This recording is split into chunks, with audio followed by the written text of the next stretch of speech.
ఓం వసుదేవసుతం దేవం కంసచాణూరమర్ధనం దేవకీ పరమానందం కృష్ణం వందే జగద్గురుం.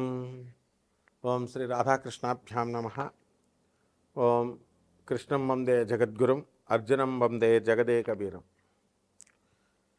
మనకిప్పుడు 19వ తేదీ మార్చి నెల 2026 సంవత్సరం నుంచి పరాభవనామ సంవత్సరం వస్తుంది.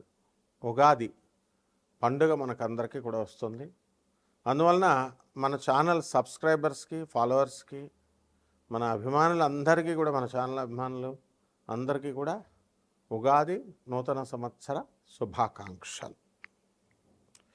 లేకపోతే మనకి ఈ సంవత్సరంలో ఉండేటటువంటి మేఘాధిపతి అయినటువంటి వాడు చంద్రుడు. కాబట్టి బ్రహ్మాండంగా వర్షాలు కురుస్తాయి. కాబట్టి రైతులందరూ కూడా మంచి మంచి పంటలను సెలెక్ట్ చేసుకోవాలి. కమర్షియల్ ప్రాజెక్ట్స్ని వీళ్ళు ఏరుకోవాలి. ఎంతసేపు ఎప్పుడు వేసిన వరే వేసుకుంటూ కూర్చుంటే కమర్షియల్ క్రాప్స్ వేయమని చెప్పి అగ్రికల్చర్ సైంటిస్టులు, అగ్రికల్చరల్ యూనివర్సిటీలు, విద్యార్థులు చెప్తున్నారు. మరి అవి వేసుకుంటూ భూమి సారవంతంగా ఉండడం కోసం రైతులు వ్యూహాలు, ప్రణాళికలు మార్చాలి. చెరుకు, కందులు ఇవన్నీ పాత క్రాప్స్ అయినప్పటికీ కూడా ఎక్స్పోర్ట్స్, ఇంపోర్ట్స్ మీద దృష్టి పెట్టి మరి డ్రై ఫ్రూట్స్, మరి అలాగే ఈ చెర్రీ ఫ్రూట్స్ ఇలాంటివి ఏవైతే, ఖర్జూరాలు ఏవైతే మరి విదేశాలకి ఎక్స్పోర్ట్ చేస్తే మంచి మనకి ఫలితాలు వస్తాయో అప్పట్లో మనకి పామాయిల్ బ్రహ్మాండంగా వేసాం. ఈ రకంగా ఈ సంవత్సరం మనకి మెట్ట పొలాలు కూడా బ్రహ్మాండంగా ఉంటాయి. ఆహార ధాన్యాలు, ధాన్యాధిపతి అయినటువంటి వాడు మనకి చక్కగా బుధుడయ్యాడు. కాబట్టి తెలుపు రంగు పంటలు బ్రహ్మాండంగా పండుతాయి, పెసలు బ్రహ్మాండంగా పండుతాయి, అపరాలు, ధాన్యాలు అంటే కందులు ఇలాంటివన్నీ కూడా బ్రహ్మాండంగా పండుతాయి. ఇకపోతే సస్యాధిపతి అయినటువంటి వాడు శుక్రుడు అయ్యాడు. కాబట్టి మనకి మెట్ట పంటలు బ్రహ్మాండంగా అవుతాయి. కందులు, చెరుకు, తర్వాత బెండకాయలు, వంకాయలు ఇలాంటివి నీరు తక్కువగా అవసరమయ్యేటటువంటివి. కానీ మనకి ఈ సంవత్సరం బ్రహ్మాండమైనటువంటి వర్షాలు కురుస్తాయి. ఇకపోతే రాజు మనకి గురుడు అయి ఉన్నాడు. అందువలన మనకి శాంతి, ప్రతి కుటుంబంలో కూడా ఒక శాంతి ఉంటుంది, ప్రతి ఇంటిలో శాంతి ఉంటుంది, దేశంలో శాంతి ఉంటుంది. మరి మీరు అడగొచ్చు, ఇరాన్ వారా జరుగుతుంది కండి ఇజ్రాయెల్తోనూ అమెరికాతోనూ అంటే అవన్నీ కూడా అయిపోతాయి.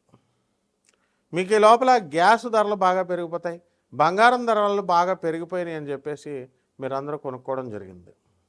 మరి అవన్నీ కూడా బంగారం ధరలు తగ్గుతాయి అని మనం చెప్పాం.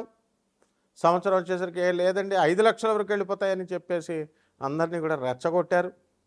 మరి గురుడు వక్రించి మళ్ళీ సవ్యదశలోకి వచ్చాడు. ఈ లోపల పరాభవనామ సంవత్సరం వచ్చింది. బంగారం ఒక 2 లక్షల కంటే కూడా వెళ్ళడానికి 2 సంవత్సరాలు పడుతుంది, 2027 వరకు కూడా. ఇకపోతే మంత్రి కుజుడై ఉన్నాడు. కాబట్టి ఎంతసేపు కూడా దూకుడు స్వభావంతో మంత్రి సలహాలు ఇస్తూ ఉంటాడు. అంటే మీ భార్య కూడా మనకి గొడవలు, అంటే చిన్న గొడవని కొంచెం పెద్దగా చెప్పడం. ఇప్పుడు పక్కింటి వాళ్ళు రేడియో మీరు స్విచ్ ఆన్ చేశారు, మీరు రేడియో పెట్టుకున్నారు, వాళ్ళు గురుగురు గురుగురు అని ఉంటుంది. వాడు ఆ కాలంలో రేడియో, ఇప్పుడు టీవీ అనుకున్నాం. ఆ సౌండ్ వచ్చినప్పటికీ మీకు వాడు గొణుకుతూ ఉంటాడు మీ మీద అసూయ, ఈర్ష్యలతో. పాపం మీరు డ్యూటీ చేసుకొని వచ్చేసరికి మీకు ఏమవుతుంది, ఇలా చేస్తున్నారని ఈ గొడవలు ఎప్పటి నుంచో జరుగుతున్నాయి, రెచ్చగొట్టేటట్లుగా చెప్తుంది మీ భార్య. దాంతో ఈయన గొడవకు పక్కగా వెళ్తాడు. వాడు రెడీగా సుత్తి పెట్టుకొని రోకల బండ పెట్టుకుంటాడు. మీరు వెళ్ళగానే తల బద్దలు కొట్టేస్తాడు. కేసు జరుగుతుంది. చుట్టుపక్కల ఉన్నటువంటి వాళ్ళంతా కూడా మీ భర్త కొలీగ్స్, వీళ్ళందరూ కూడా, మీ కొలీగ్స్ అందరూ కూడా సాక్ష్యాలు చెప్తారు. కానీ కోర్టులో ఆనరబుల్ జడ్జి ఏం చెప్తాడు, ఎందుకయ్యా మీకు ఉద్యోగాలు పోతాయి అనవసరంగా అతను పాపం జాలిపడంటే మీకు వచ్చినటువంటి మీ ఫ్రెండ్సే ద్రోహం చేసి మీకు ఉద్యోగం పోతుంది అతనిది అని చెప్పేసి సాక్ష్యాలు తారుమారు చేస్తారు, కేసు నిర్వీర్యం చేస్తారు. మీరు 4 సంవత్సరాలు లాయర్లు మేపి గొడవలు పెట్టుకొని ఇవన్నీ కూడా బ్రెయిన్ ఉపయోగించకుండా చేసినటువంటి కారణాల వల్ల జరుగుతాయి. కాబట్టి ఇవి ప్రతి కుటుంబంలో కూడా ఈ సంవత్సరం పరాభవన సంవత్సరంలో జరుగుతుంది. పరాభవం అంటేనే అపజయం. ఈ సంవత్సరంలో అందరికీ కూడా ఎప్పుడు కూడా సూపర్ సక్సెస్లు వస్తాయని ఆశించొద్దు. వృత్తిలో వెన్నుపోటులు, అనైతికమైనటువంటి కార్యక్రమాలు ఇవన్నీ కూడా జరిగిపోతాయి. ప్రతి మనిషి కూడా మరి కపట స్వభావంతో ప్రవర్తించడం, ఈ రకంగా మీరుకి ప్రాభావనామ సంవత్సరంలో 12 రాసుల వారు కూడా ముందుకు వెళ్తూ ఉంటారు. ఆ తర్వాత సేనాధిపతి చంద్రుడు, యుద్ధం చేయవా మొగుడా అని చంద్రుడిని పంపితే వెళ్ళి ఆర్బిట్రేషన్ చేసి, నెగోషియేషన్స్ చేసి, ఆ తర్వాత మధ్యవర్తిత్వం చేసి మరి యుద్ధాలు కలగకుండా చేస్తాడు. దేశంలోనే కాదు, ఇంటిలో కూడా, మీరు ఇళ్లల్లో కూడా మరి శాంతి అనేటటువంటిది కొంతవరకు వస్తుంది. మరి భార్యాభర్తల మధ్య గొడవలు, 10 మందిని మీరు కొత్తగా పెళ్లి చేసుకొని ఆర్భాటంగా పెళ్లిళ్ళు చేస్తున్నారు, అత్యధికమైనటువంటి కట్నాలు ఇస్తున్నారు.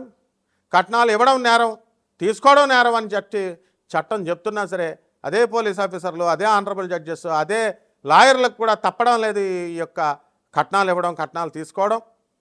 మరి చట్టాన్ని ఇంప్లిమెంట్ చేసేవాళ్ళే ఏం చేయలేకపోతున్నప్పుడు సామాన్య మానవుడు ఆర్భాటంగా కళ్యాణ మండపాలు 15 లక్షలు తీసుకోవడం, తర్వాత 52 వంటకాలంటూ బిల్డప్లు ఇస్తూ పక్కింటి వాడు పెట్టాడు మేము కూడా పెట్టాలి అని చెప్పి బిల్డప్ల కోసం వెళ్ళి అప్పుల పాలైపోతారు.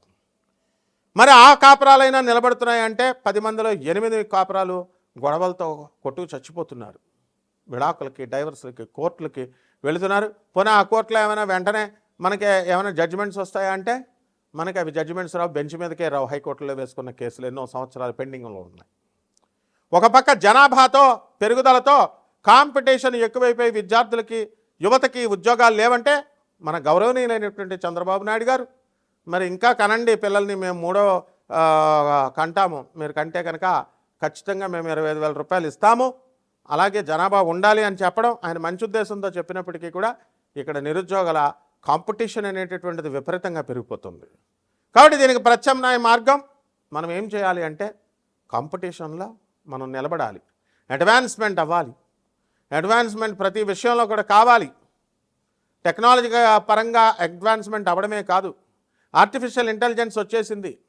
మరి ఈ ఆర్టిఫిషియల్ ఇంటెలిజెన్స్తో మనం అందరం కూడా సాఫ్ట్వేర్ ఇంజనీర్లందరినీ కూడా పనితీరు బాగాలేదు, పనితీరు టాస్క్ ఇచ్చినటువంటిది మీరు సరిగ్గా చేయలేకపోతున్నారు అనేటటువంటి కేవలం ఆ ఒక్క కారణాన్ని చెప్పే దమ్ము, ధైర్యం మేనేజ్మెంట్కి లేకుండా లే ఆఫ్లు, మాకు ప్రాజెక్ట్స్ లేవని చెప్పేసి మిమ్మల్ని పక్కకు తప్పించడం ఇలాంటివి జరుగుతాయి. ఇవన్నిటికీ కూడా ఆర్టిఫిషియల్ ఇంటెలిజెన్స్ని బ్లేమ్ చేయకుండా మరి మనం ఏం చేయాలి అంటే మనం అడ్వాన్స్మెంట్ అవ్వాలి. కేవలం టెక్నాలజీలోనే కాకుండా మరి ఎప్పుడో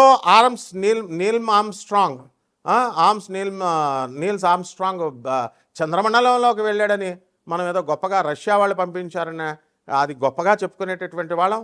ఇప్పుడు అది కాకుండా మనం చక్కగా భారతదేశమే చంద్రయానానికి వెళ్ళింది. మన ఇండియన్ బ్రీడ్ అయినటువంటి సునీత విలియమ్స్, కల్పనా చావ్లా వీళ్ళంతా కూడా చంద్రుని అవలేలగా వెళ్ళి రావడం జరిగింది. మంగళయానికి వెళ్ళాము. మరి 2028లో మనం శుక్రయానికి వెళుతున్నాం. అందువలన మన భారతదేశం అయినటువంటి ఇస్రోయే ఇప్పుడు మూలంగా తీసుకొని మనం పీపీపీ, ప్రైవేట్ పబ్లిక్ పార్ట్నర్షిప్ లాగా మనము నాసాకే, అమెరికా వాళ్ళకే మనం పార్ట్నర్షిప్ ఇప్పుడు ఇస్తున్నాం. రష్యాకి, అమెరికాకి, మెయిన్గా నాసాకి. అంత అడ్వాన్స్మెంట్ అయినటువంటి భారతదేశము ప్రపంచ కప్పులను కొట్టుకుంటూ వెళ్ళిపోయాం. మనం క్రీడా రంగంలో ఎవరికైనా సరే దమ్ముంటే రండి, మరి క్రికెట్లో మమ్మల్ని ఓడించండి అని ఇంకా 3 టీమ్స్, ఇండియన్ టీమ్స్ అవకాశాలు లేక ఎదుర్కొంటా ఉన్నారు, ఎదురు చూపులు చూస్తూ. ఈ విధంగా క్రీడారంగంలో ఈ సంవత్సరం మనం ఏ కప్ అయినా సరే మనమే కొట్టుకుంటాం.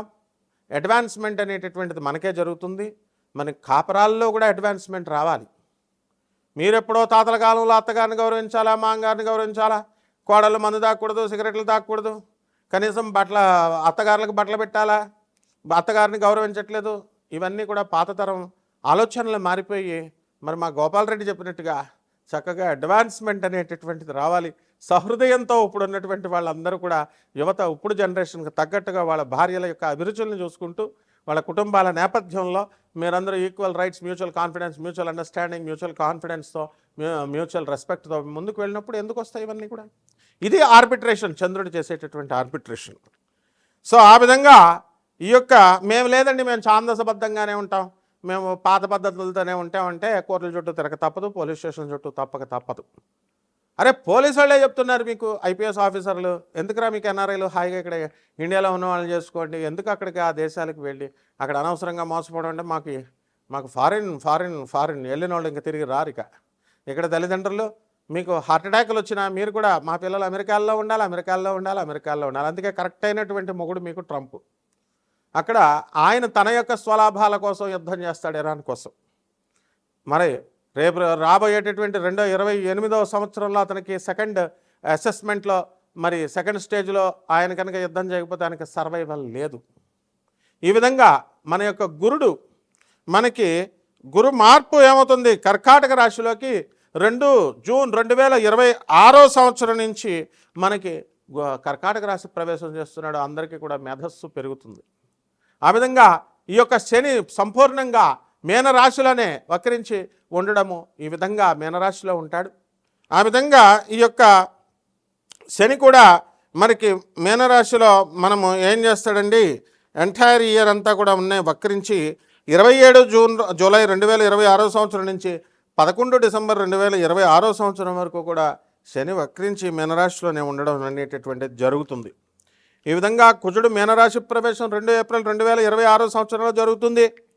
మరి యొక్క రాహు కేతువులు కూడా మనకి 5 డిసెంబర్ 2026వ సంవత్సరం నుంచి కుంభరాశి నుంచి రాహు మరి మకర రాశిలోకి, కేతువు సింహరాశి నుంచి మనకి ఈ యొక్క కర్కాటక రాశిలోకి ప్రవేశించడం ద్వారా 12 రాశుల వారికి అందరికీ కూడా ఈ ఉగాది ఏ రాశుల వారికి మంచి చేస్తుంది, ఏ రాశుల వారికి హాని చేస్తుంది, ఏ రాశుల వారికి యావరేజ్గా ఉంటుందో మనము సశాస్త్రీయంగా, వైదికంగా, సహేతుకంగా, రేషనల్గా, లాజికల్ కన్సిస్టెన్సీతో, సైంటిఫిక్ అప్రోచ్తో అండ్ ఈ యొక్క రేషనల్ అప్రోచ్తో మనం చూద్దాం ఈ వీడియోలో.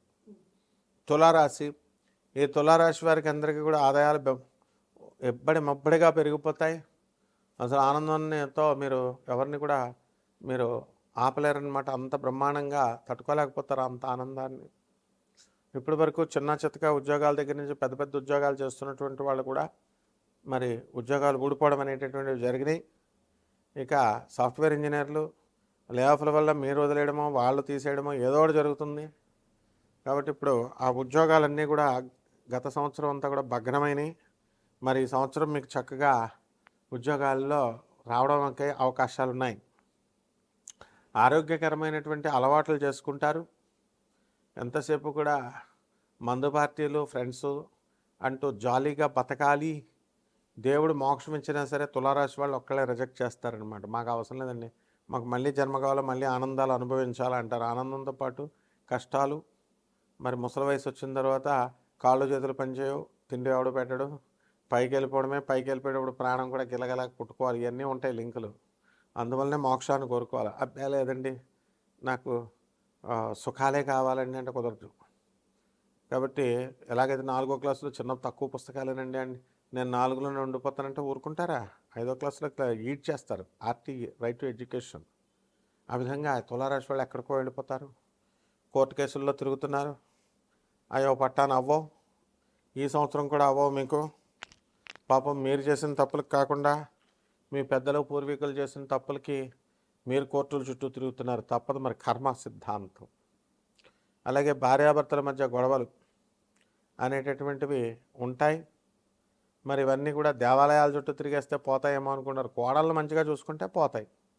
ఉతికి పడేస్తుంది. అసలు కొడుకుని కాదు కొట్టాల్సింది, కొడుకుని కన్నటువంటి మామగారు, సరైనటువంటి క్రమశిక్షణ లేనటువంటి మామగారుల్ని బెల్ట్ పెట్టి ఉతికేటటువంటి కోడలను చూశాను నా శిష్యుల్లో. అండ్ షీ ఈజ్ రైట్, ఆమె కరెక్ట్.